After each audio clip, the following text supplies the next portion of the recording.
York City, New York, Knicks. If the Knicks is in the Mecca, yeah, let me hear you give it up. The Knicks is in the Mecca, yeah, let me hear you give it up. The Knicks is in the Mecca, yeah, let me hear you give it up. The Knicks is in the Mecca, yeah, let me hear you give it up. We back, we back, we back, we back, we back. This is New York City. Films in the building. My God, what's good? And I salute the new Knicks. Let's get it. Shout out to the new Knicks. The new Knicks, salute my guy. The new Knicks, the organic podcast. Sounds like it's about to go down in here. Going down. New York City, NYC,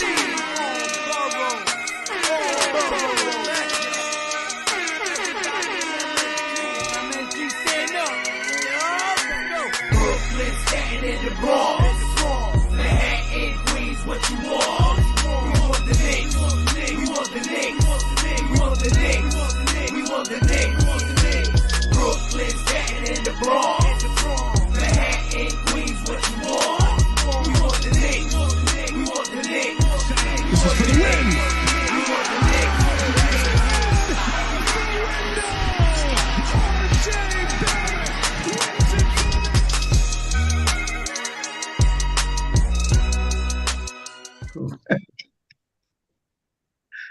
It's cool. All right, salute. Welcome back, everybody, to the Organic Fanatic Podcast Show.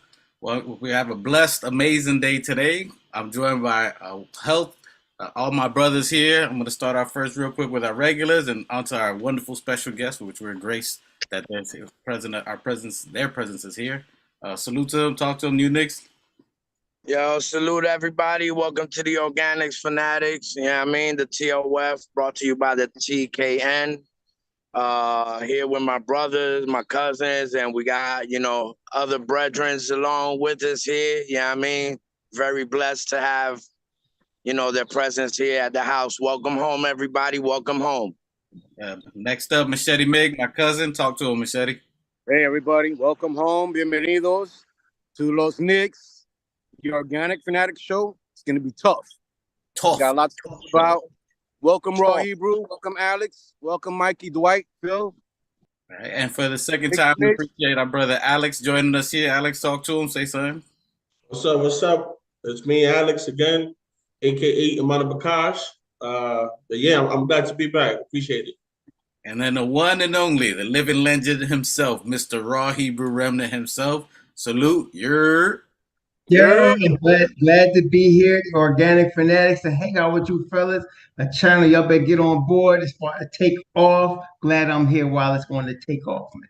No, we appreciate you, man. We appreciate the ride, and it's just amazing. We just like getting together and talk. So I got my blood cousins and my bloodline brothers all here. So we all bloodline, bunch of Hebrews. You two might shut us down. We need to get too hype.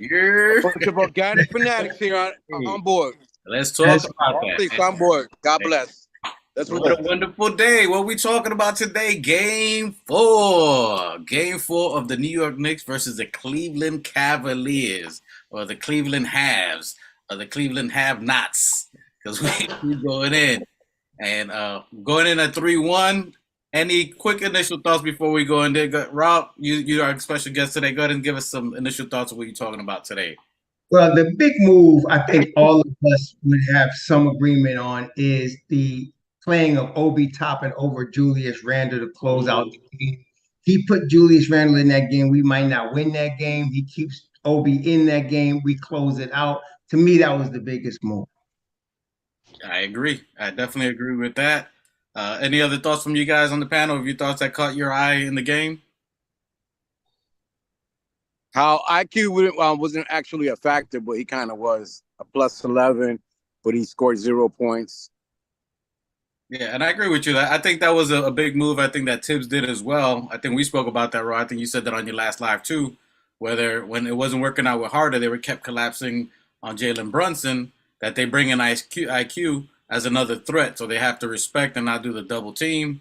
And I think you said on your live as well, Raw, that they were switching the pick from Mitch, instead of bringing over their big 7-footer on him, that they bring another guard and switch up with Donovan Mitchell on there. Yeah, it was real. It was real smart move, a good adjustment by Tibbs, and it actually they did use Mitch Rob in the beginning, but during the course of the game, you started seeing more Hart, more Barrett, more Toppin, more quickly making the pick, and it worked to perfection. They really did their job very well. And speaking of on that first quarter, let's talk about that first quarter, how we were doing. Now, my brother usually talks about the big first quarters that we've been doing. Typically, we got 30. That's almost a magic number that he's been calling out. That if we're in the 30 mark, that shows a good rhythm for our team. I thought we were playing more fast-paced, less half-court offense in the beginning. 30 to 23. Any thoughts that you guys have on that first quarter? That was a great first quarter. RJ really exploded, and graduated, from his last game, elevated from RJ to Star J, and that was a great thing to see. Since Julius was missing in action, it was definitely great to see RJ step up and the great adjustment by Tibbs. I mean? He Tibbs, you gotta pretty much give him the game ball. Okay. We're talking a little bit about Tibbs here. Alex, what you got to say about Mr. R.J. Barrett, sir? Oh, I mean, nothing, man. Like I said, I gladly eat my humble pie, But I did give you to my own horn. I did give you two keys to the game on the last podcast, which was that RJ got to give you 20 to 22 points efficiently, which he did in both games, and to keep the turnovers at a minimum. So we were, we were able to do that. So we came out with the W. So, but yeah, I'll eat my humble pie, brother. I'll even give some. I'll even eat some humble pie from Tibbs because, like you guys just mentioned, he left Randall on the bench when normally, he brings him back for whatever reason. But I'm glad he didn't do that. So I'll eat all the humble pie, brother. I'm hungry. But salute, I'll give you props, brother. Just like repentance, man, you got to own up to what you do, right? So I give you props. You owned it. You said he didn't have a big game, so you owned up. There ain't nothing bigger than owning up. That's man stuff right there. So shout out to you. We acknowledge you were on the trading block for RJ, but you did say he was your X factor to step up in the game. So I'll give you props on that. You did call that in the live podcast.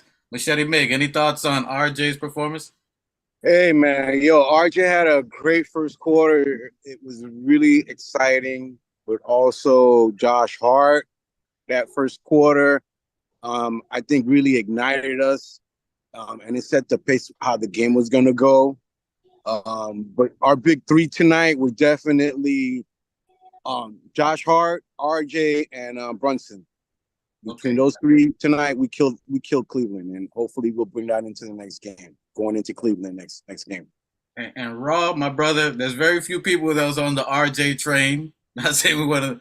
Tell me your thoughts on RJ and his evolution in this series. I've always said RJ is a big game player. He's about 2 years from becoming what we really wanted, what everybody's pining to see. But in a big game, he shows up, and he did again today. I'm not surprised. He was 0 for 6 from the 3-point line, but his strength really is slashing. And when he starts to hit that three, it's going to be a wrap. But he was slashing. He was playing defense. He was doing an overall game, but at the end, when he was slashing and doing bully ball to the basket, that was that was the key to me with RJ. Yeah, I definitely agree with that. I think with RJ, what I saw today was no hesitation. He was decisive. He was making the move instantly, knew where he wanted to go, knew more or less how he wanted to play his game, and he just went authoritative. And the word we've been looking for him is confidence. I think his confidence showed today. I think his aggressiveness showed today. Even though he was missing the shots, he was still taking them. So that's still the threat to make him think that he's going to hit it, and he'll hit one or two and coming through in the game. So the fact that he had a huge game today, 37 minutes, 26 points, didn't have much of rebounds or assists, but he was effective offensively. And I think he was a huge weapon, driving in the first quarter. I think his effective pace, I think that helped us in the first half of the game, that run and slash into the basket. help get Mobley, who fouled out in a foul trouble early. I think that was pretty key on there. So let's go to our next one. Any final thoughts you guys got on RJ Barrett? Go ahead, Phil. Yeah. Well, what I like about when RJ, like Ross said, like when he slashes to the basket, what it does, it only gives the defense two options. Either he's going to score or he's going to get fouled, which goes to what you were saying, which got the other team in a lot of early foul trouble. That's what I love about RJ slashing and going with his bully ball, you know, to the basket, is to get the other team in foul trouble as early as possible. Like, and that was great movement. Yeah, and also I don't think it's coincidental. I'm not trying to dish on him, but he played his best basketball while Julius was on the bench. That's what I was about to say. Yeah. Yeah, and that's hey, Raw. I'm glad you said it. I'm glad you said it. and that almost goes to say what people were kind of saying, that they kind of want him with a bench, but I don't know, maybe just the amount of minutes. But you're right. I mean, the fact that he was playing, that's no pressure, right? That's where he's not sitting and waiting for the others to do so. All right, I got to wait for Jalen Brunson to make his move. Right. Wait for Randall to make his move. And then now what am I going to do? Or they chuck it to him with 5 seconds on the clock. Give me the ball, and he just drove right in there. And I think that even helped to kill their defense, because they're doubling Brunson, they're doubling Randall. By him slashing and driving, they got to respect that, and they got to fall back. That's going to take away any thoughts of them trying to go zone or even doubling. So they had the number one team guessing almost at every time. So that's right. That was huge on there. Julius. Yeah, Barrett, one more thing about Barrett, he has to get better at the 3 points. He had zero 3 points, and he has to get better at the shooting. He was good inside, you know, he made 50% of his shots, but he's got to get better at the threes. And that's the thing. I agree. And that's what I am seeing a future where he is efficient from three and the foul line. And if you add that to what he's doing right now, it's over, man. It's a wrap at that point. See, so we're still seeing him in the development mode. He's still developing, but it's not as developing as fast as some Knicks fans would like. But in games like this, he shows up, man. And that's what I like about him right now. He doesn't, it's not really a confidence thing. I think he needs to know, like when Julius gets out the game, he knows he's the second option. And he plays like that. And that's where his confidence starts to build. Like I said, I think that's where he shows a lot of his professionalism, because he's way more mature for his age. So I think that's where a lot of that comes from, his professionalism. Yeah. That's right. I like that combo between Josh Hart, Jalen Brunson, and RJ Barrett. Hopefully those three will shine through the playoffs for us. Yep, I agree. I think RJ is like, and that's not including IQ. IQ come around eventually. He's a young boy. He's about to come through. But I think RJ is like a stock that you hold on to. It's gonna gonna mature over time. Yes. And it's gonna be worth its ROI investment over time, right? Rod knows about that. He's all into the stocks, and it's one of the stuff that you hold on to. It's not one that you just quick to sell and dump off and sell as soon as it hits a certain number. It's a stock that's going to give you a higher return the longer you hold it. It's going to mature and yield over time. Agreed. That's right. That's it. And now our other investment, who's and to end it with RJ, like we tell fans all the time that always want to get rid of him, that he sucks, he's been terrible. If you look at each game, just like each year, he's gone up each game from 9 points, 14 points to now, the 26 points or 19 and then to 26. So he's always going to find a way to get to develop and grow. It's just going to take a little time, and that shows signs of maturity and a possible star over time. So like you said, once he finds his range and his shot, it's a wrap. He's going to be you coin a 3-level scorer. He can drive. How about his finishing game today, though? How about his finishing game? What you got to say on that finishing game? Those layups are looking crispy.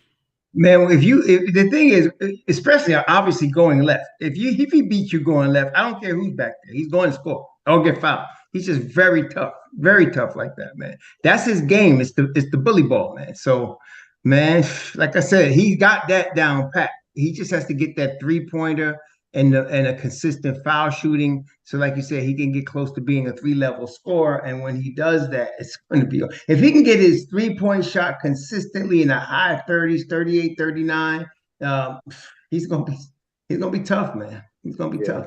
See, so for me, I mean, we all know that, you know, he had some troubles layups and whatnot, whatever. But the one bucket that stood out to me was when he went down baseline with the fadeaway J, and when he banged that, I think we were like, it was like a 5-point game at that time. But when he did that with, it was smooth, it was confident, it went in. If he could hone in that kind of offense, like kind of like a Brunson mid-range, you know, that kind of like fadeaway. I don't know how to explain it, but if you go back to the game, that fadeaway bucket he made on the baseline, that was beautiful. If he can hone in on something like that, then it'll open up the rest of the game for him. The outside shot, the inside layup. He just gotta tweak it a little bit, you know. He can't always be bully ball, like you say. That's my opinion. I don't. Yeah, he's still young. He needs to finesse his game a little bit. But I have a theory. I think that he's still coming off an injury, and he's being very tender with his fingers. His shots aren't going in. It's not like he's not getting to the basket. It's just his shots aren't falling in. So the finesseness, the tenderness, I think he's trying to be very gentle with his he's still in the healing process. I think he's getting better. You know, he just needs to get a little stronger. I think feeling a little more confidence in his finger, and more confidently his shots will go in. I just think that he's still coming off an injury, and he's still it's the playoffs, so he has to go hard. But I think that was still being hesitant. But I think that he's feeling more confident. I think he's feeling better. One thing that I noticed too today that was a little different in his game. If you look, Cavs were making a run third quarter, late second in that time frame, or when they were making their runs, RJ was the one that pulled his big boy pants up, and he made those plays. He stopped some of those runs, made some of the layups, put the pressure on the defense on there. So I think that was a good development of his game. What you got to say about that, New Knicks? You got something to say on that? I think RJ playing defense on Garland was really good. I mean, he did put breaks to anything he was trying to pull off. You know what I mean? The defense from RJ on Garland was pretty immaculate. And another thing I want to also point out, if I may, when they were doing that run, they were trapping Brunson on the top. Remember how I told you the other podcast again that when they double team, you got to swing it. Well, this game they did that almost to a perfection. That hockey assist, because that they trapped them like 3 or 4 plays in a row, and then he got the ball out quick, and they were able to keep the offense in motion. So that like I said, that hockey assist is important, man, because when they stop your first option, you need to quickly go into your next option, and somebody's going to be open because you know Brunson's being double teamed, and that just created the open lane for them to drive into the basket. And I mean, it was like poetry in motion when they started swinging the rock. It was just beautiful to see. I agree. Why are you going into any final thoughts on there between RJ? Because that boy he deserves definitely props today for sure. Absolutely. What about Jalen Brunson? 42 minutes, 29 points, 6 rebounds, 6 assists, 1 steal, and even a block. What are some thoughts on that, Raul? How do you think his overall game or how he played today? Well, the thing is, I've always said, I maintain, I'm expecting that to be a constant with Brunson. Brunson's the reason we're in this position. It's just him becoming the point guard and getting the keys. So I'm expecting that. I was kind of a little disappointed on game 2 because he was missing a lot of shots that he would normally hit. So they don't have an answer for him, especially when you combine Brunson's performance with the second wave of players that come off the bench. They don't have an answer for him and then he starts to play like tonight. Tibbs played him with the second unit, and that's it. He was lights out. And so to me, he is the key. I'm kind of spoiled by him because I'm kind of expecting that all the time. I look at other areas where the Knicks need to shore up, but not with that. I'm expecting him to dominate, and he did again today. Yeah, he was great. He was 50% from the 3-point and 50% from all his shots made. You know, he's just warming up. He's just warming up. Yeah. Wildcat. I was texting Castillo throughout the whole game. I was like, I made a nickname for him, Bruns him. I said that should be his nickname moving forward. Bruns him. Man, yeah, between Brunson and Hart, you know, they're energizing the team. I'm just waiting for Quickly to turn it on. I'm just waiting for IQ to turn it on. But you know, that's our second unit. But, yeah. You Knicks, what's your thoughts on Jalen Brunson? How he played today? Oh, he was Maestro had the orchestra on. Like he was doing it, bro. Like I mean, it's what we've been needing for all these years. You see it here, and it's like being the head of the snake and leading by example, going punch for punch with Mitch and Garland at the same time. You understand what I'm saying? So, I mean, it's been a long time coming. I'm glad we're not on the other end where Cleveland is, you know, because it's basically the Carmelo trade on the other shoe. You understand what I'm saying? So, I mean, what we're looking at Cleveland is what we were. Donovan Mitch had a terrible night tonight. He had a terrible shooting night. He didn't hit any of his threes. You know, I attribute it to our defense. Just him being intimidated playing at the Garden. It has to be something on his mind. No, it's that. Yeah, the Garden to what you said, Mike. The Garden is our secret weapon. When you have everyone behind you, I mean, when this city is really behind you, and you strap on that orange and blue, it elevates you to a Jeremy Lin. Everywhere. I mean, we witnessed it with Jeremy Lin, but I'm just saying that orange and blue, the MSG, I mean, it's something powerful, bro. Okay. It's definitely something powerful, and you can't come to the Garden and try to rock with the dogs. Now with Jalen Brunson, I think, and we've been maybe 2 decades waiting on a guard. We've been looking at all types of guards. We're looking at all the athletic guards, shooting guards. But the most important thing, I think, in my opinion, as far as the guard is his IQ, his intelligence to know when to play, know when to make the move, know when to take the right shot, know the kind of shot we need to control momentum swinging. I think that's probably the most important part that I see of his skill set that I see. Besides his phenomenal feet work, look like he's dancing salsa, like he's dancing some salsa on there, or a little bachata. He's just a smart player. And I think that's probably the most underrated part of Jalen Brunson. His skill set to control, as you said, 42 minutes, didn't look like he was affected at all. Like he didn't even look winded at all. He got the young players involved down there, made the big shots. As you say, we spoiled. That is something without him, we wouldn't. Can I just say something? Go for it. Raw, Alex, you know, the reason this show is called the Organic Fanatics Show is because of guys like Quickly, Deuce, McBride, Grimes, RJ, Robinson. All of them were grown organically. That's right. Why we call ourselves the Organic Fanatics Show. That's right. That's a good name. That's a good name. That's right. That's right. And It's the difference. Y'all remember in the beginning of the season, the Knicks had trouble winning at home. They were better on the road than they were at home. But I think it's very obvious. It's a completely different atmosphere, home court at playoff time than home court during the regular season. During the regular season, you know, you could play for Oklahoma City, you could play for Charlotte, and you could come in and go off in the Garden, and then you go back home.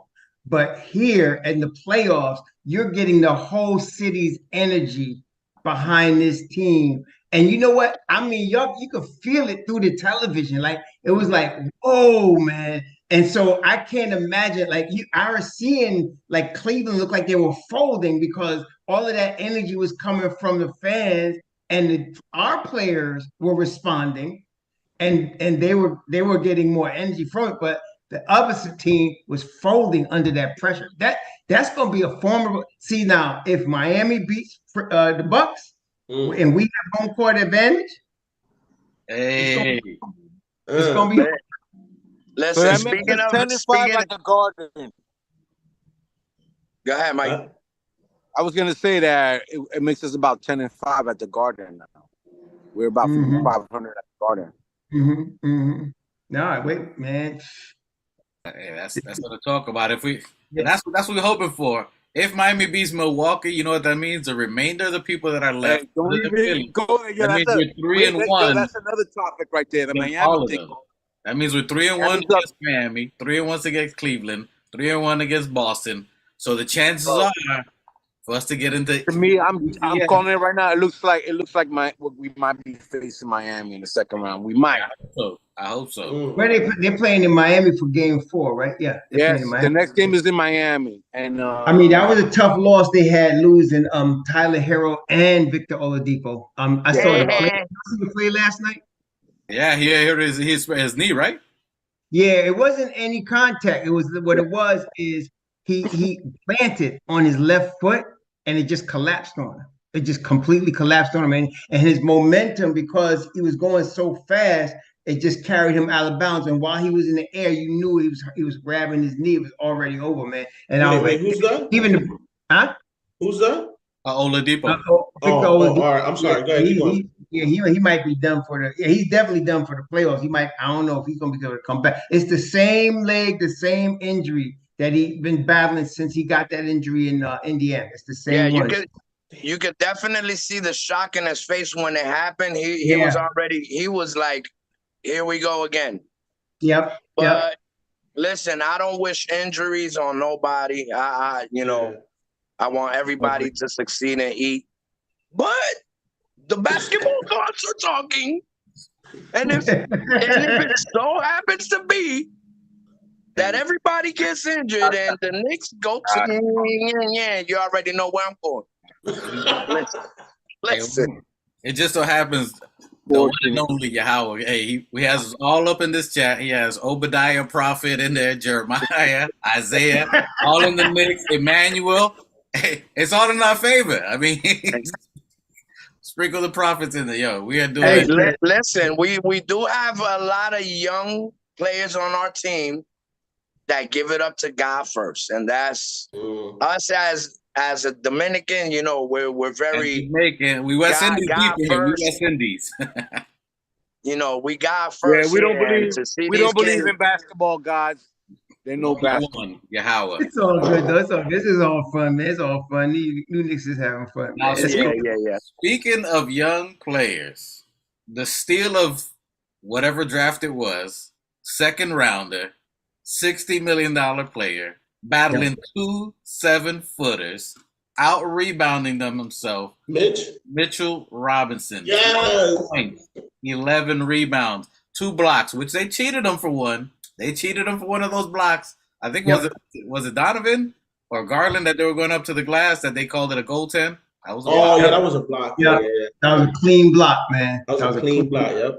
How you think he's been performing not only in this game and the series overall, Raw? Give me some of your thoughts. No, Mitch Robinson. I said at the beginning, the most important player in this series is Mitchell Robinson, and it's not his stats; it's his effect in anchoring the defense, and that's when that's what he's been doing. He's going to, and I'll never forget. I got the receipts of all them dudes last year talking about trade him. He's not worth $60 million. Oh, that's an overpay. Maybe we should give him $40 million. I was like, what is wrong with y'all? This cat right here, he's a championship piece. I've been saying it for 2 years. He's a championship piece, and it's not his stats, but one stat: the offensive rebound. The Knicks needed to win the boards today. That there were 2 keys I had. They have to win the boards, and they have to keep the turnovers low. They had 47 boards today, 17 on the offensive end, and 7 of those were Mitchell Robinson. And that's no coincidence. Yeah. They win the board battle 47 to, what was it, 47 to how much they had? 33. They win the board battle by 13, 14 boards. They only have 10 turnovers. They win the game going away. It's no coincidence. So we need this guy to anchor the defense, man. The 5 spot and 1 spot are the 2 most difficult spots to learn in the NBA because you got to call out the defense. You got to call out the plays. You got to call out the picks. He's learned all of that, and then he only had 2 fouls the whole game. So yeah, he's raw dude right there. I mean, Mitch. I think he's a real quick learner. When we got DeAndre Jordan, did we get him? Yeah, we did get him, right? And he started teaching, and he started teaching Mitch how to be vocal. Like Mitch took that initiative, and even in that same season, you could see how he was adapting to the situation, just like a chameleon. You understand what I'm saying? Like Mitch is definitely the anchor to this team. Without Mitch, I don't even know if we'll be anywhere near the record that we have. I mean, Mitch is the biggest problem for every team and any team. He makes them second, third, triple, quadruple guess, whatever scheme they got going on. Mitch is there. You saw him. They shook. They shook. Ain't no such thing as halfway crook. Yeah, we deep in here, Mike. Mitch was 12 points, 11 rebounds, and was a -1. But he's definitely on a mission. This guy is on a mission. He's out there to make a statement. He's hungry. He said it at the beginning. He got paid, but he wants to get more paid. He's super hungry, this guy. He's stronger. He definitely has the other guys intimidated on the other side. But he's trying to make a statement right now. We're going to the second round, and we're going to go rested because we're going to go to the next game. I don't want to jump the gun. I don't want to jump the gun. End it in 5, man. I don't want to jump the gun just yet. I like that. Like Ross said, we don't want to go in there too cocky or too arrogant. Right. We want to go in there calm and confident. That's right. Okay. That's right. Okay. I'm sorry. To that being said, guys, you got to remember, we have not played our best basketball at all. Not even a little bit. We haven't been firing on all cylinders, but we're so deep that whenever one of those cylinders are off, Tibbs is making the right decision and replacing. Hey, Mikey, can anybody check? Excuse me, I'm sorry. Can anybody check the last time we were 3-1 in the playoffs in the first round? 22 years ago. We already know. 22 years ago. Oh wow. 22 years ago. 22 we were 3. No, because we went to the playoffs. We went to the playoffs in on the last time. You're saying, Carmelo, remember? The last time? We were 3-1 in the playoffs in the first round. They went to the finals against San Antonio. They went 3-1 against Atlanta. They went because they were the AC. They went 3-1 against Atlanta, and they beat somebody else. Maybe it was Indiana when they went to the finals and lost to San Antonio. But that was '99. I 2001 though. 2000, I think it was when they went to. Okay. That was the year Thibs was assistant coach. He went to the finals. Yeah. What's that telling you right there? That lets you know. Hey, Blue Walter White, appreciate you in the chat. They're starting to creep in here. That's some of the Raw's family out here. It's Knicks family, Knicks Nation. One stat that I want to throw out, I think I chatted it with Raw on there, that the teams in the NBA playoffs right now, East and West Coast, the teams that have won the rebound game are 17-3 in the playoffs. And we're, I think, top 4. We've been top 4 in the playoffs all year, even all year in rebounds. So that's going to be something that we have our advantage for out there. So that's something huge to say. And Mitch Robinson's a 7-footer playing against a 7-foot power forward, a 7-foot center. Even when Randall hasn't had a great game, that he's still going against them too and still dominating them, not only in the paint and the rebounds, the putbacks, second point chance, and blocking, rebounds and passing, and finding the right players. Because even his assist game is starting to pick up. He's starting to know where his other players are going to be at, and distributing the ball has been a great pickup on there. So shout out to Mr. Robinson, the blockless monster himself. Big game on him. And what about any thoughts, any final thoughts you guys have on Mitch Robinson? Not much more to say. I mean, I don't really have anything to say. I mean, he's been our most steady player throughout the whole series so far. And he's not even playing very much minutes. It's just a crazy thing. And But yeah, I'm glad we're giving him his flowers because it's well overdue. Hey, Mitch Robb had 7 offensive rebounds and 4 defensive rebounds, 0 turnovers. That's all I gotta say.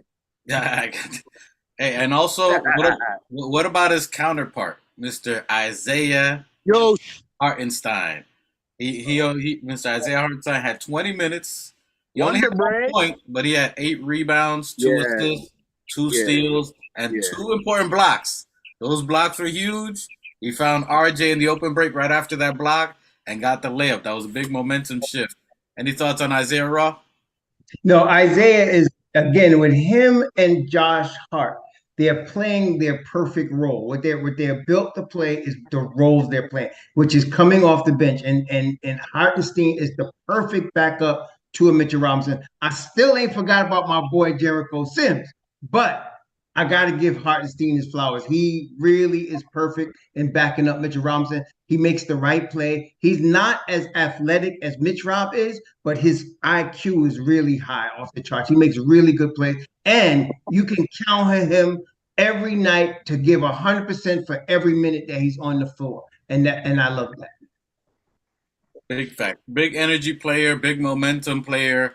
The fact that he can play with that energy and give Robinson a breather, because before we had Hartenstein, Mitchell had to run right back, foul trouble or not, because we had mitten hands Noel. Yeah, right. Who couldn't catch a fly, couldn't catch a softball, couldn't catch a volleyball. Oh my God! We had the ostrich. Oh my God! He was Butterfinger Noel. Hartenstein was tempered. You forgot about him. You forgot about him. Mr. Mitts himself, boy. He had 2 catcher's mitts. Brick hands, man. Hands made of bricks. Yeah. Hey, Hartenstein was a plus 10. You know, if it wasn't for him, if it wasn't for guys like Hartenstein, Quigley, and Obi, we wouldn't have been in this game. But Hartenstein was a positive 10. Somehow he made, he was 50% from the free throw. He made it. He only made one point, but he was very essential in our win. Yeah, I wanna piggyback off of that and talk about Obi real quick if you don't mind. I remember I don't know if you guys remember that play where I think he got the rebound and he ran around the whole court, the whole half court. And I'm like, give up the rock, give up the rock, give up the rock. And then he made a beeline to the basket, and I thought he was gonna dunk it, but he laid it up. And I'm like, give up the rock, give up the rock. No, don't give up the rock, don't give up the rock. No, I saw they were overplaying. They were overplaying. Heart, man. Yeah, they were overplaying on that play, and I said, go do you, and he just aimed right to the back. What was killing me though, all these Negroes talking about he can't rebound, and I was telling y'all, he needs minutes. He can rebound. He needs minutes. And tonight he gets 20 minutes. He gets 5 offensive rebounds. Big rebounds down the stretch. And if you gave him Randall's minutes, you'd see about 9-10 rebounds a game from Obi Toppin. Obi's that dude, man. He just haven't gotten his minutes. Obi's that dude, man, for real. I think it's time they should look into giving him more minutes because Randall's not producing, at least not offensively. And today I was texting Castillo throughout the game. When they were trapping I think it was Garland. They were doing pick and rolls and stuff, and Brunson was getting stuck on the pick.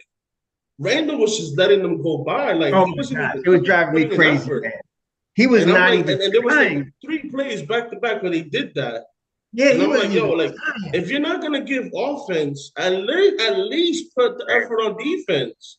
That's the one thing he did in the first game. In the first game, he gave both. He gave a little bit of both, which it's disheartening now when he's not doing it. It's like It's like he got a switch in his brain and it goes off. I don't know. Yeah, I mean, I gotta say, man, people have been saying, he didn't do anything 2 years ago, and I've been backing him up, saying, well, let's wait till this year. He's got more around him, but this series he hasn't done much, man. We got somebody in the chat saying that they think his elbow was hurt. I don't know if I noticed that or seeing that his elbow was hurt or any injury on the elbow. Is that official? Like, did they say he was hurt, or are we making excuses for him? I don't know if that. I didn't see it, so I don't know. We'll get back. That's what I'm saying. I mean, unless it's on the injury report that they say Julius Randle's questionable because his elbow's hurt, that ain't no excuse. He just didn't show up. Period. He's in the garden, and then he must have. I counted at least 3 plays where he just stood there, like it was a rotation situation, and I'm like, rotate, and he stands there. He just stayed. Oh my God. Yeah. And what made this victory very sweet, though, brother, I gotta tell you, is that he was playing crap on defense, and Tibbs took him out. Yeah. Tibbs never does that. He never does that. Yeah. Never does that. So he took him out, and I was like, and then even Van Gundy, if you heard Van Gundy and Mark Jackson, they need to keep Obi Toppin in the game. I wonder if he's going to do it. They kept Obi Toppin in the game. Yeah. Gotta give Tibbs his credit there. Can I just say one more thing about Obi? Obi Toppin had 5 offensive rebounds and 3 defensive rebounds, and he was a positive 11. That's right. The rebounds is huge. I mean, the fact that he almost got double-digit rebounds, just like Tibbs always says, if your offensive game ain't working, there's other things you can do to impact the game and help your teammates play. So rebound is obviously a huge part of the winning. What you got to say about that, new Knicks? What are your thoughts on that? I mean, he should be using his vertical abilities to capitalize and be a little stronger on that defensive end, especially with the rebounds, which he's proven to come around the corner on that. And Randle, we already know he's due for a mental breakdown. So, if this is the extent, huh? Somebody give him his meds, man. Give him his meds. Help him out. Yeah, I mean, I don't know. We gotta remember Randle in the playoff, when it came to the playoff the last time, he wasn't there. And Mike,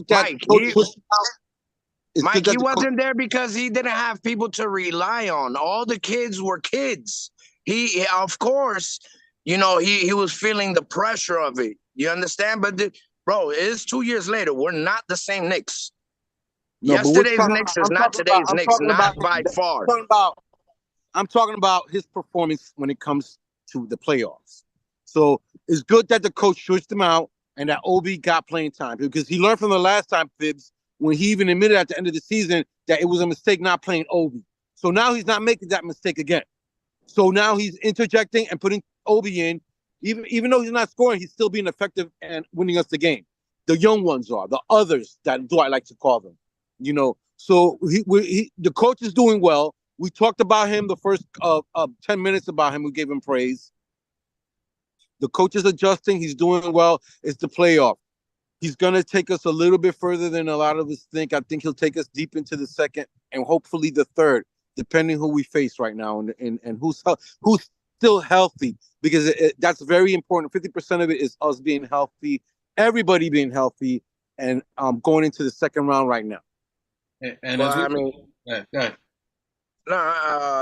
Tibbs, we're basically, we have 2 teams. So whenever somebody's falling off, we got to rely on the other as a crutch. So Tibbs always got his soldiers ready. We've had the bench, and that's our advantage, that we've had the bench. And one more thing I want to say that I'm noticing is RJ in the first quarter, I noticed when he was doing well, everybody's running over to Coach Bryant. And Coach Bryant, I think, has been a factor with our players. I think he's been a factor with RJ, Brunson, and I think that from the other side, D. Mitch is seeing that his coach that helped him be who he is out there now collaborating with Brunson, with RJ, and is being a factor. I think that our coach, our coach, as far as Bryant, is being a factor to our bench, and which our bench is deep, and these other teams, their bench is going to have to factor against our bench in the playoffs right now, and we're counting on these guys, and hopefully IQ will come around, and Obi will get more confidence and more playing time, and Grimes will get better, and he'll come through, and we'll see how far we go in the playoffs. I mean, I think Brian is the replacement for Woody. Because when Woody was here, you know, all the players went to him, and he was basically like the whisperer or the father figure. You know, not that Brian is as old as Woody. Yeah, he's a player whisperer. So our guys know that, you know, and they're gonna go to the whisperer, let him whisper what they need to do, and execute that. So I think that was I did notice that Johnny Bryan did pull RJ on 2 timeouts, stopped him even on the half court, and was just telling him what to read. So I think he's been working on him, which is the Donovan Old Mitchell. So he's like, you know what? Let me see if I can work my magic and turn some around. By the way, RJ in the timeout ran right up to Johnny Bryan. Bryan was instructing him, and they were doing hand gestures back and forth at that first timeout that they did. In the first quarter. I think he's been working with him in the offseason. Did you notice any of that, Raw? That Johnny Bryan?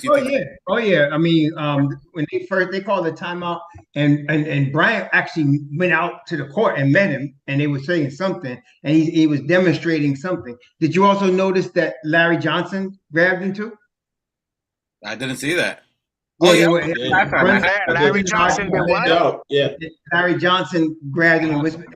Because everybody knows he's a kid, man, and they're all trying to help him. See, so and the good thing is he listens, you know. So he doesn't have an ego where he's like, I don't need these guys talking to me, you know. No, he listens, and they're instructing him. And yes, Mitchell. That's why Mitchell wanted to come to New York, but his president of basketball operations wanted half the world for him. So forget it. Yep. And as you guys were saying, even on going back to what Tibbs did, I mean, which I think that's almost another game ball to himself. So a lot of our Knicks fans been dogging RJ, been dogging Tibbs, to get traded, Tibbs to get fired and get another head coach. We can't win with Tibbs. And you can see the chess moves. I mean, the chess moves he made, the fact that he was able to pull out our all-star, all-NBA player and keep him out nearly, I don't know how many minutes. It was close to like 9 minutes or 6 minutes. Mm-hmm. It was an extensive amount of time. To keep him out the game and do what's best for the team, I think was huge. And as much as we're seeing the areas of opportunity for Randall and what he's not doing, I'm always going to be a positive person on there. So what I did notice from him is that he was still getting up in that time frame, giving the high five to the other players that were involved in the game, still with a positive mindset, still smiling, giving them daps, even though he wasn't coming through. So in that aspect, that's a good mindset for him. Normally he'd be upset, want to get in the game, throwing a towel, slapping a laptop, or something like that. So I saw that as a positive in that mindset for him. Yeah, but and also, y'all ready to talk about Josh yet? Because to me, Josh is one of the MVPs today. Did you see on the sideline? He told Tibbs, "Hey, I could go 48 if you want me to." He was 48. Yeah, because Kip said I'll give you a minute, and you go back in. He said, "Hey, I could go 48 if you need me to," and he was playing like that. They credited him with, I think I'm looking at it, 2 offensive rebounds. But I'm telling you, he had at least 3 down the stretch. Did y'all see that? I mean, big offensive boards, second possessions down the stretch of the game in the last like 2 minutes. And I don't know how they credited him with only 2 offensive rebounds, but he had more than that. And those were defensive. Huh? They gave him 5 defensive rebounds, though. Yeah, but I'm saying it was those 2 offensive possessions at the end of the game that sealed it. I mean, are we talking about Hart or Hart? Yeah, Josh. Yeah, Josh. Yeah. Those were huge. And then when he usually will give you, I mean, I think he averages 8 boards a game, so he's going to give you that. But for him, when he starts getting into high double-digit scoring, now you're getting a lot because you know you're going to get the defense from him and you're going to get the boards from him. But when he's giving you 19 points on top of that, the Knicks are pretty tough to beat, man. See, you're not going to have all of these guys be on all cylinders every game. You might get a game here and there where you see all of them go off Grimes and IQ and Hart, but you're not going to get them. That's why depth is so important. So IQ didn't go off, Grimes wasn't here, but you have Hart coming stepping in. That's where the depth of the Knicks is really one of the best in the NBA. Yeah. The only thing about Hart is that he gets a little bit excitable because he did have 3 turnovers, but it's just the energy and that he brings to the game. You know, that's the only negative is that he had the 3 turnovers. but I think he might just get a little bit excitable and other than that, when you get excitable at Madison Square Garden, man, he's been so energetic. I don't know what our record is since he's been here at MSG. I think it's in the double figures. Yeah, crazy. oh yeah. We gotta be like 13-4 or something like it since he's been here. Yeah, it's definitely a solid winning record since he's been here. There's two things that he does that I really, really like and I appreciate, which is crash the boards and run the floor. When he gets the ball and he's full head of steam down, he's just gonna either lay it up or get a foul. And I appreciate that a lot. That up tempo, it helps change up the pace of the game. And he's a very strong finisher when he does that. He finishes, man. Yeah. You got to foul him, otherwise he's going to finish. He very rarely misses a layup when he's gotten the rebound and he's charging up on the break. He really is good with that. Yeah, I think you even said it on your show earlier today. Like Josh Hart is an advanced deuce. Yeah, and is a very good example for Deuce to follow. Actually for the whole team to follow. And when you got a dog like it reminds me of when we had Morris. Yeah, when we had Morris, it was basically the same thing, because when he came in, you're a dog. The other dogs are gonna follow. You know what I mean? It's a pack. So I like the fact that he leads by his actions. And he's very. If you see Josh Hart, he has New York written all over him. Literally, definitely built for New York. Literally, right? From the braids to the jersey. Shout out to the nigga saying was Josh Hart born in New York? Nah. I think he was Canadian, right? Is he Canadian? No, I don't know if he's Canadian. I thought he was I thought he was a California kid. You can look that up, Mike. Josh Hart, see where he was born. So the chat saying that he's enthusiastic and his energy that he creates. Shout out to Nika on there. And Mike, as you're talking about, even though he had those turnovers, his energy is what is, I think, his most important attribute. As his energetic, his enthusiasm, his hustle. That's sorry. Silver Spring, Maryland. Silver Spring, Maryland. Wow, another Maryland boy. IQ. Yeah, Maryland do him and IQ. Maryland makes some ballers. Oh, chauffeur. DMV, what's out, man? Ron Machete from the DMV. They was out there in the DMV. Hey, they got some ballers out, man. Oh, he's from Silver Spring. Check that out. DMV. Yeah, shout out to the DMV out there. They got some ballers out there. Hart definitely. That's Maryland. Silver Springs, Maryland. Yep. And our mid, what is it? What they call it? Not the big three, but the mid three. That's what we got. So anytime our mid three is 60 points, 20 points each, even though Randall's 7, RJ's 26, and Jalen Brunson's 29, that factors out to around the 60 mark. So it was still a phenomenal game on there. Quickly, I don't know. I still get.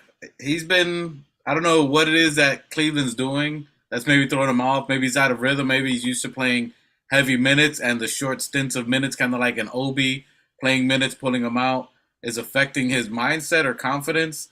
Any thoughts you think on IQ, on why is he playing this way, or what you think we can get him out, you guys? No, he's just IQ. Y'all got to understand, IQ is playing in the flow. He's not trying to force it. Right? Tonight, Brunson, if you notice, he kept favoring Brunson, and he kept giving Brunson back the ball. He was trying to stay in the flow and not force it. Randall, for example, a couple of times down, just hoists up a 3 with like 20 seconds left on the clock. Quickly wasn't doing that, and he could, but Quickly was trying to stay in the flow of the game, keep the ball in Brunson's hand, keep the ball in Hart's hand, and RJ Barrett's hand. He wasn't forcing it. Don't worry, when you need him, he's going to be there. I'm not worried about Quick. When you need him, he's going to show up. Yeah, I definitely agree. Yeah, he was a positive 11 regardless, even though he didn't have too much. That's because he was playing really good defense, like on Garland and Mitch. That's right. No turnovers. He only took 4 shots. That's to show you he wasn't forcing nothing. He saw the flow and he just stayed in the flow. Yeah, that's a great thing about it. And the defense, as we're calling it in the chat, as we're speaking about it, the defense has IQ is on a whole nother level with that defense. Not only is he a legitimate three-level scorer, as you call it, Raw. As we know, he can shoot. He can shoot a three. He can pass. Right. He can do triple doubles, as we saw last year. But the fact that he can defend is huge. And how we stopped Garland today, Donovan Mitchell, which is shut down. That was crazy. And he's one of I think he's the top 5. Donovan Mitchell's the top 5 or top 6 players in all time in playoff scoring. The fact that we locked him down was something to say. Hey, wait. We got this sister in there named Annika Castillo. Hey, you know her? That's the queen.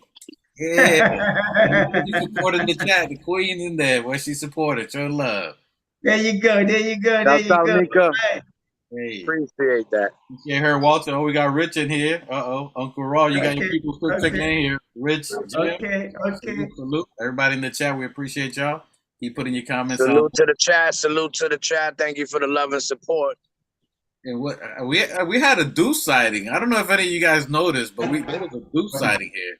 Important deuce sighting. Deuce came in there and put the clamps on people, man. That's my boy right there. And that was, I think they were starting to make a run. Was it in the third quarter that they brought him in there when they were making a run?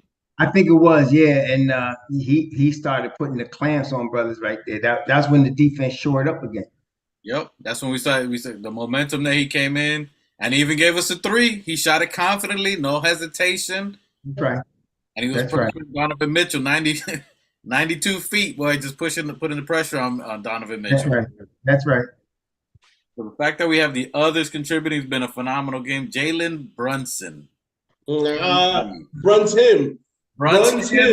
Captain Clutch. I mean, what do you guys' thoughts on Mr. Captain Clutch himself? That boy was So how do you guys think that the fact that we are up 3-1, and they say the team that's up 3-1 is usually 95%.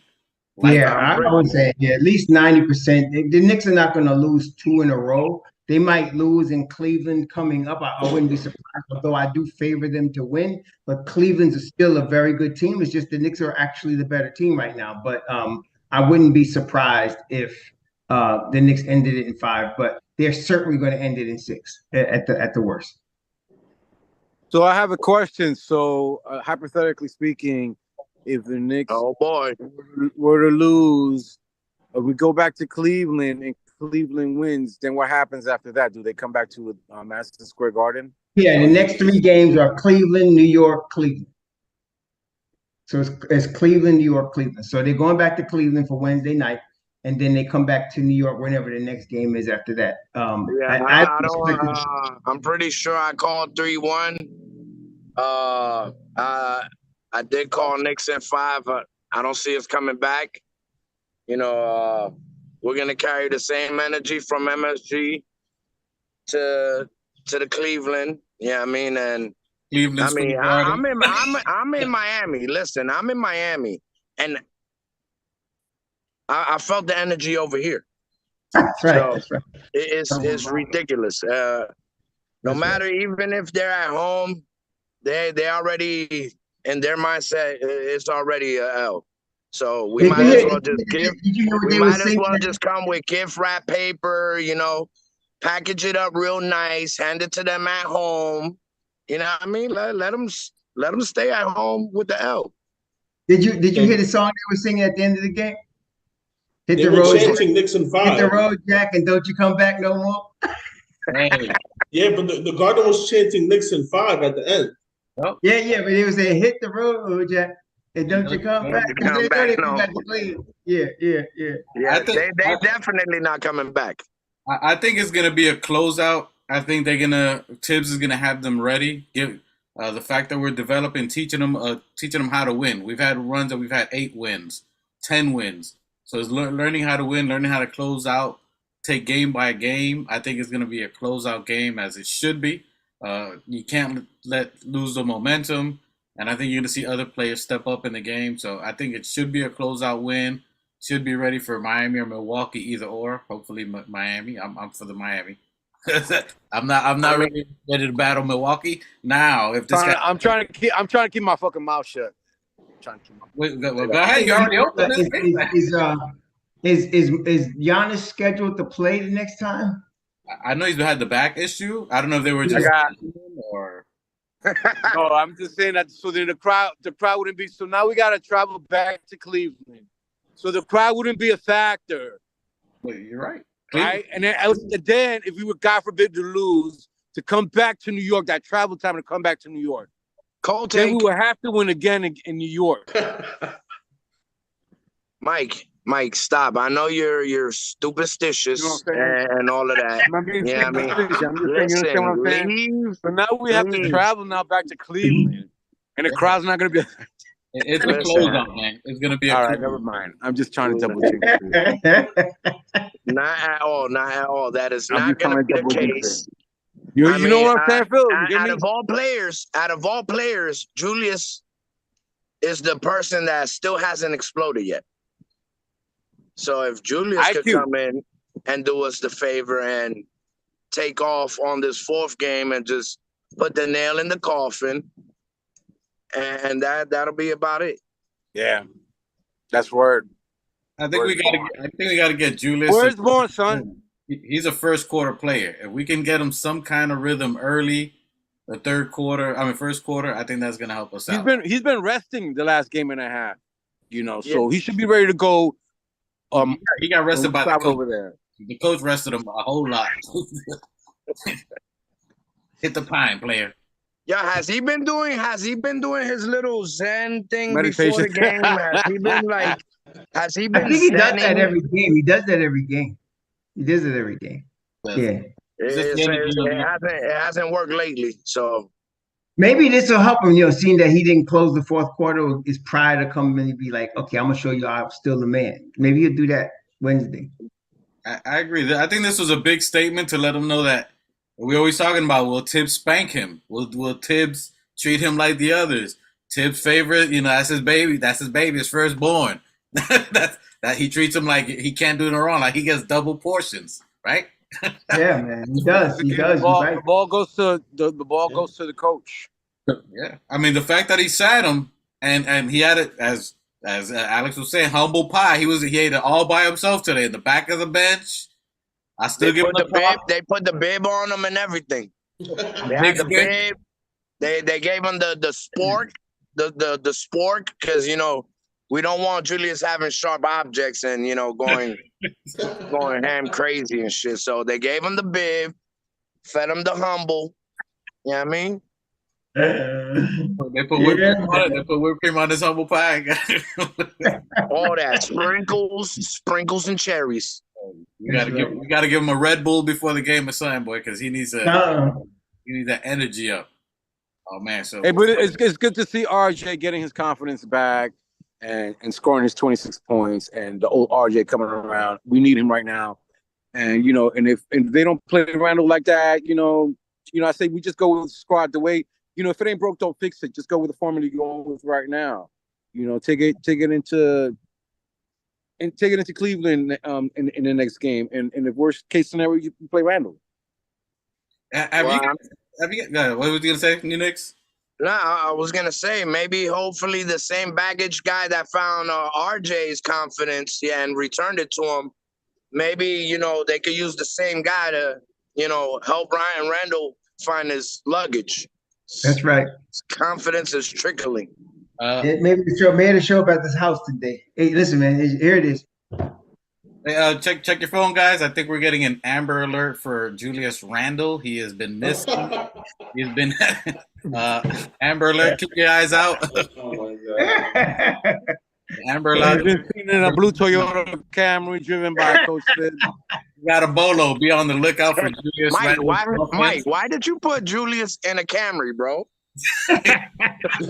Jesus. Whatever. Are we sponsored? By Toyota? What are we doing? A white Ford Blazer running down the highway. Hey, no, he's in a white Bronco. He's in a white Bronco. Be on the lookout. He's in a white Bronco. He's in a white Bronco. He got the bag with the gun, man. He got the white Bronco, man. Be on the lookout. Oh, Lord. Bolo out for Julius Randle's offense, guys. Let's see if we find it. Maybe his knee, like they're talking, his thigh, his back, whatever it is. Yo, we need to Hey, find. one more thing, folks. Please like and subscribe. The Organic Yes. Fanatic Show. Have you got? Thank Hey, you very much. Thumbs up. Shouts have out you to guys- Raw have Hebrew you guys seen- Remnant. I was looking to see. I don't know if I got it. Any of the people that was talking about trade RJ and fire Tibbs. I haven't. Where they at, man? Wait. Listen. Hey, listen, Not hold on.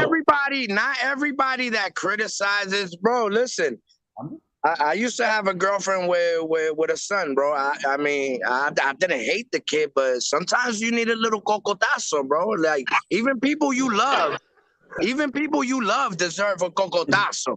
You know what I mean? Tibbs got Thank you. one. You know what I'm saying? Randall got one. You know what I mean?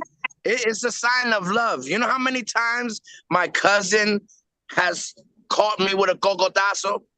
Like it's a part of, you know what I mean? Stop being a knucklehead. You know, especially when you see your cousins. When you see your cousins doing this with that knuckle, this one right here. It's like when your mom hits you with the chancleta, you know what I mean? It's like it's all out of love. You know what I'm saying? So Listen, tough love is still love. Tough love is still love. Exactly. Okay. Even though I'm critical of your boy, you know, I still got love for him. You know, I want him to succeed. It's just if you ask me, everybody got a price. I mean, it's not like we got, you know, a generation of talent. Like let's say a young LeBron James. It's all organic, man. You know what I'm saying? We don't have that. So if you ask me, hey, you know, they didn't have an answer for him. They didn't half a season. Alex, they just didn't have an answer for RJ, man. And they just didn't have an answer for him. I'm just trying to say, you know, like my man very, very nicely put it. You know, some people get cocotazos and some people get hit with a chancleta. Randall, so that's what it is. We're okay with the chancletas and the papaos, but yo, don't kick them out the house. You guys are kicking them out the house. You gave them the bag. You say you're sending them to a group home. Hey, listen. Hey, you ask me for hypotheticals and I give it. You're right. Hey, you remember that time when we moved to Miami and I thought I was a big little nigga? And my mom locked me out the house. I was out. Let me back in. I'm gonna do good. I promise. I ain't going outside no more. Sometimes you gotta lock them out, bro. Well, hey, apparently it worked. RG's back in business. No, we got to kick. Be on the lookout. The alert is still out there. We're looking for. Yeah. Get the chancleta ready for Randall now. Please turn it in to the proper. Yeah. Great show. I appreciate you guys. Any final thoughts you guys got on today or to the next game? I just want to say, you know, again, one day at a time. I don't want to get ahead of ourselves. Let's take care of business when we go back to Cleveland, and then we can look forward to, you know, if it's Milwaukee or Miami or whatever the case. One game at a time. Raw, any final thoughts for you, Raw? Yeah. Let's just take care of this game, man. Take care of this game. Block everything else out, and then everything else will take care of itself. Just take care of this game. I believe our team will do that. I think Tibbs will have them prepared to play. Cleveland's gonna be ready to play too, so it ain't gonna be easy. But let's just put them out their misery, man. Let's do this, and then we can take care of other business. Yep, I agree with that. I think we're closing it out. I think we're going to stay focused. That's going to show if we are a true winning team and we're ready for the postseason. I'm happy that everybody stepped up. So when one person fell down, someone else stepped up. So even when we thought if IQ's not in the game, that we're losing it, someone else stepped up. Hartenstein stepped up. So it's great that we have a deep team. As the New Knicks says, we got 2 teams. Ross says we got 2 teams. We got a mob deep. That's what we have here. The team. And hopefully we get them and make sure that Cleveland just feels that. That's what they're going to feel on Game 5. Hey, salute. We appreciate you, Raw. Thank you for blessing us with your presence. Thanks, Raw. Oh, man. It was fun. I'm definitely going to be the honor and the privilege is ours. Thank you. Yeah, that definitely, Raw. I've been watching you since you've been on Nothing But Knicks, like, you know. And very honored that you're here on our channel. We greatly appreciate your presence. Alex, big you fans. as well. I mean, yeah, it's an honor, guy. We appreciate Yo, you. I'm gonna be appreciate hyping this channel on my channel. So hopefully y'all start getting some more subscribers, man. Y'all Thank deserve you, Raw. Yeah, we Good, got a loyal 5 subscribers though. These 5 are Yeah, hey, we got the hardest 5 subscribers. they Especially when you got Anika Castillo in there in that chat. Everybody check out Raw Hebrew every day around 10 a.m. I'll be doing on a daily, and he's always on point with his calls and this man the way we feel as Knicks fans is Raw Hebrew Remnant every I day. appreciate that, man. I 10 appreciate o'clock. that. Hey, listen, one of the biggest front office supporters when everybody turned their back on them. Oh, The coach. Your boy Raw. Raw. When it comes to listen. every player, every coach, or especially Thibs, Raw. That's what's up. can I just say one thing real quick? Can I just say one thing real quick? Yeah. This the league. This ain't 2K. the league, baby. It's the league, baby. This ain't high school. This ain't college. This is the league. We're playing chess out here, babe. And for everybody that they swagger jacking, they ain't giving props where props are due. The Mob Deep you hearing. They were talking about Shook in the game today. I know. Who coined the mob? You gotta give somebody told me that Shumpert actually coined the term. I didn't know that Shumpert called they bench back then when they had discount double check. Somebody said that they I remember that. But I got it from Prodigy. Yeah, I got it from Prodigy. When I saw Obi and IQ, I was like, okay, they go Mob Deep right there. And I used to like when they used to play like Richard Jefferson or Reggie Miller, I turned off and I be putting on Mob Deep and listening to them when they came. And we have Have Quick and Prod OB. Hey, that's the mob. That's right. Appreciate y'all. To the next time, Fridays at 5 p.m., Sundays at 5 p.m. You check Raw out every day of the week. He's going to be there all the time. And Sundays, typically, you do your updates at 1 p.m., I believe, if you're still doing on your Sunday. Usually around 12, 1. Yep, something like that. My brother's doing it there. We appreciate you, Alex, Miguel, and Machete Mig, the new Knicks. Appreciate you all for coming. Mike, the specialist. Thank you. Out of here. Yes, sir. Nice to talk, guys. Thank everybody. Appreciate you. Let's go, Knicks. Let's go. Game 5.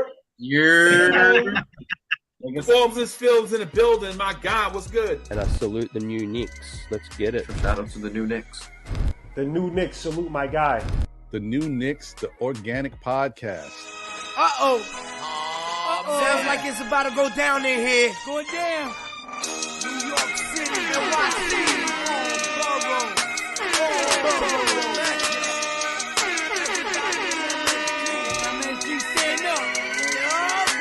Brooklyn, Staten in the Bronx, Manhattan, Queens, what you want?